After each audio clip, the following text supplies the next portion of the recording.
Hello guys, in this video I am going to show you how to set the orientation of the document, let it be portrait or landscape option on the Google Docs application.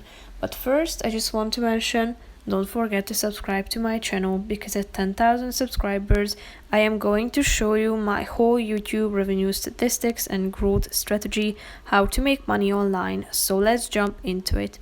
First of all, open the application on your phone.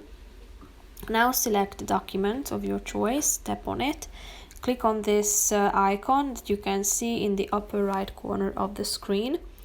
Now scroll down till you find this page setup option and click on it in the middle of the screen. Now as you can see, the first option is orientation. Click on it and then you are able to choose from these display two functions, portrait and landscape.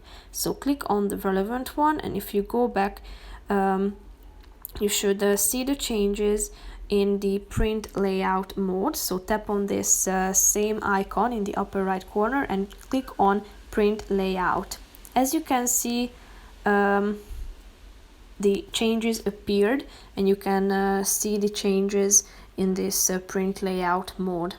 So that's pretty much it for this video. I hope you found it helpful. If you did, consider subscribing, and see you in the next video. Bye bye.